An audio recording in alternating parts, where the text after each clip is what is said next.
សួស្តីពុកម៉ែបងប្អូនទាំងអស់គ្នានាងខ្ញុំថ្ងៃនេះមកចាញ់លេខតាក់ទងជាមួយនឹងជំងឺលៀនឌីសគៀបសរសៃឆ្អឹងខ្នងណាបងប្អូនខ្ញុំចង់ចាញ់លេខដោយសារអីនាងខ្ញុំគឺជាអ្នកជំងឺផ្ទាល់ហើយនាងខ្ញុំឈឺចង្កេះកាលនោះឈឺចង្កេះដូចជាតិចតិចដែរទេហើយក៏ឈឺចង្កេះហ្នឹងចាក់ពីតាគៀកទៅផ្លូវហើយឈឺនឹងឈឺតិចតិចទេតែគាត់ថាឈឺនឹងឈឺយូរឆ្នាំហើយយើងអត់ដែរគេទេដោយសារយើងអង្គុយធ្វើការយូរអីចឹងណាហើយយើងពពោះអីចឹងដែរយើងពពោះកូនเนาะហើយយើងក៏ដែរលើករបស់ធ្ងន់ធ្ងរដែរហើយដល់ពេលក្រោយមកយើងចាប់ដើមឈឺខ្លាំងតែឈឺចង្កេះតិចតិចហ្នឹងឈឺយូរហើយតាំងពី4-10ឆ្នាំមុនម៉េះតាំងពីយើងនៅធ្វើការម៉េះប៉ុន្តែដោយសារតែវាអត់មានបញ្ហាអីធ្ងន់ធ្ងរចាដល់ពេលដែលយើងទៅគេងឬក៏យើងសម្រាកពីការងារហ្នឹងយើងក៏បាត់ឈឺចង្កេះទៅតែបន្ទាប់ពីនោះមកដូចជាមួយរយៈថ្មីនេះគឺខ្ញុំចាប់ដើមមើលឈឺចង្កេះខ្លាំងឲ្យតានេះដូចថាយើងមិនថាងើបអត់រួចយើងងើបរួចប៉ុន្តែឲ្យធ្វើចលនាគឺឈឺខ្លាំងមែនតើហ្មងដល់ថ្នាក់ទ្រាំអត់បានអត់ចង់ដើរទេហើយខ្ញុំទៅអេសរ៉េទៅពេលយើងទៅអេសរ៉េទៅមើលអត់ឃើញតែបែរជាមានបញ្ហាឌីសតាក់ទងមួយនឹង LS និង S1 អញ្ចឹងណាតាក់ទងមួយនឹងឆ្អឹងកងចង្កេះហ្នឹងយើងគៀបសរសៃប៉ុន្តែពេទ្យថាអត់ច្បាស់ទេពេទ្យថាឲ្យយើងទៅធ្វើ CT ពេទ្យប្រាប់ថាឲ្យយើងទៅធ្វើ CT scan មកឃើញច្បាស់ដល់ពេលអញ្ចឹងទ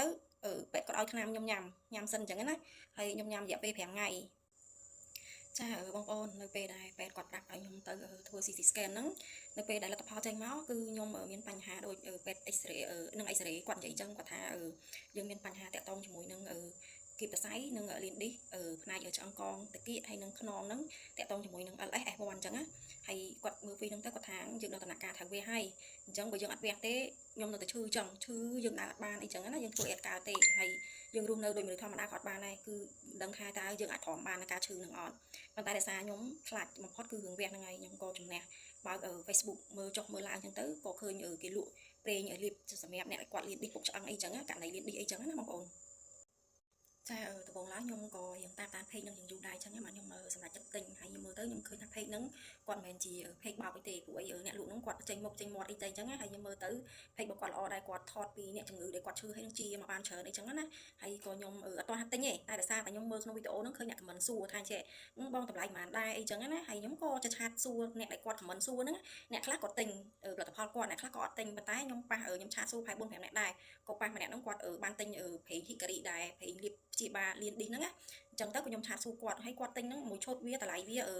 150ហើយខ្ញុំសួរគាត់ថាលាបទៅមិនដែរអីចឹងណាគាត់ថាគាត់លាបហ្នឹងរយៈពេល2ខែឥឡូវគាត់បាត់ឈឺអីចឹងណាពេលដែលខ្ញុំឆាតសួរគាត់គាត់ថាគាត់ឈឺខ្លាំងមែនតើហ្មងគាត់ថាគាត់ញ៉ាំថ្នាំបាត់ការឈឺចាប់ចំនួន2គ្រាប់មួយថ្ងៃហើយបានបាត់ឈឺប៉ុន្តែនៅពេលដែលគាត់លេបប្រេងហ្នឹងអាការៈរបស់គាត់នៅតែឈឺអញ្ចឹងហើយអត់ងាយបាត់ទេតតែ2ខែក្រោយមកគាត់បាត់ឈឺហើយគាត់ថាខ្ញុំក៏បានសម្រេចចិត្តថាទិញប្រេងហ្នឹងយកមកលាបអញ្ចឹងណាពួកអីនៅពេលដែលខ្ញុំលាបហើយប្រេងហ្នឹងខ្ញុំលាបដំបូងដូចថាថ្ងៃទី1ទី2ដល់6ដងមួយខែក៏ខ្ញុំអត់បាត់ឈឺដែរខ្ញុំនៅឈឺអញ្ចឹងតែគាត់ថាការឈឺរបស់ខ្ញុំហ្នឹងយើងអាចទ្រាំបានវាអត់មានឈឺខ្លាំងដូចមុនអីចឹងណាតោះតែបានមួយខែកន្លះទៅ10គេហៅថាមួយខែ17-18ថ្ងៃអីចឹងទៅបានខ្ញុំហ្នឹងបាត់ឈឺហើយប្រេងហ្នឹងវាប្រកែរបស់គេនិយាយទៅយើងសុខចិត្តថាយើងសុខចិត្តលាបប្រេងហ្នឹងឬយើងសម្រេចចិត្តថាយើងទៅវះខ្ញុំអ្វីខ្ញុំគិតថាលាបប្រេងហ្នឹងគឺល្អប្រសើរជាងការទៅវះទៀតហើយប្រេងហ្នឹងគិតមើលតម្លៃវា150ហើយ150ឥឡូវបងប្អូនមើលឲ្យប្រេងនេះដបវាកន្លះលីត្រហើយគេលក់ហ្នឹងមួយឈុតវាហ្នឹងវាមាន4ដបលេខ1ទៅដល់លេខ4អញ្ចឹងណាចាលេខ1ទៅដល់លេខ4ហើយលេខ4ហ្នឹងគេឲ្យលាបដើម្បីគេហៅថាជួយឲ្យយើងគេងលក់ស្រួលហើយលេខ1ដល់លេខ3គឺបញ្ហាលាបឌីសអញ្ចឹងណាចាហើយខ្ញុំប្រើនេះគេថាយើងប្រើយូរដែរអញ្ចឹងក្នុងដបហ្នឹងណាយើងប្រើតម្រាំទាំងអស់កន្លះដបខ្ញុំប្រើឡើងចង់2ខែជាងអញ្ចឹងណាបងប្អូនខ្ញុំគិតថាខ្លួនខ្ញុំសម្រេចចិត្តត្រូវព្រោះអីខ្ញុំអត់ដឹងស្មានថាប្រេងហ្នឹងវាបកកែដល់ថ្នាក់ហ្នឹងណាព្រោះបងប្អូនដឹងអត់ថាទៅពេលដែលខ្ញុំឈឺខ្លាំងពេទ្យគេឲ្យថ្នាំបាត់ការឈឺចាប់មកញ៉ាំហើយនៅពេលដែលយើងញ៉ាំថ្នាំពេទ្យមិនមែនថាมันបាត់ឈឺទេបាត់ប៉ុន្តែក្រោយពីនោះមកបានកន្លះខែវាចាប់ដើមឈឺខ្លាំងមកវិញទប់ទល់អត់បានអញ្ចឹងណាហើយតាំងពីខ្ញុំលាបប្រេងហ្នឹងមកខ្ញុំអត់ដែរញ៉ាំថ្នាំទេហើយខ្ញុំញ៉ាំថ្នាំពេទ្យវាសឹងតែធ្វើទុកកាពះឈឺកាពះរហូតដល់ឥឡូវហ្នឹងឯងដោយសារតែយើងញ៉ាំថ្នាំច្រើនហើយតាំងពីខ្ញុំលាបប្រេងហ្នឹងមកវាជួយយើងបានច្រើនមែនតើយើងលែងឈឺយើងធ្វើការបានធម្មតាហើយបញ្ហាយើងលានឌីសហ្នឹងពេទ្យថាមកពីយើងអង្គុយយូរជាពិសេសអ្នកដែលយើងធ្វើការនៅអอฟហ្វិសហ្មងហើយបើសិនជាអ្នកលើកធ្ងន់ទៀតគឺកាន់តែមានបញ្ហាជាងនឹងទៀតហើយខ្ញុំគិតថាខ្ញុំសម្រេចចិត្តត្រូវហើយប្រេងហ៊ីការីហ្នឹងគេឲ្យដប2នេះដើម្បីឲ្យយើងហ្នឹងលាបតាម ចរហើយយកអត់បាក់លាបទេវាលុញអញ្ចឹងលុញតាមទីចរអីចឹងណាចាំខ្ញុំដាក់រូបភាពឲ្យថាគេដាក់តាមទីចរតាមណាហើយខ្ញុំនឹងផ្ញើជាមួយនឹងការថត CT scan អីរបស់ខ្ញុំអញ្ចឹងដាក់ចូលក្នុងវីដេអូដើម្បីឲ្យចែកម្លែកបងប្អូនអញ្ចឹងណាដោយសារបបផ្សោតរបស់ខ្ញុំឈឺផ្ទាល់អញ្ចឹងខ្ញុំគាត់ចែកម្លែកឲ្យបងប្អូនគាត់មានបញ្ហាដូចខ្ញុំអញ្ចឹងគាត់ចិត្តដល់ត្រូវពេលត្រូវវះត្រូវអីចឹងណាអញ្ចឹងទៅសាកប្រើប្រេងនឹងដូចខ្ញុំអញ្ចឹងទៅហើយទិញទៅគេបាន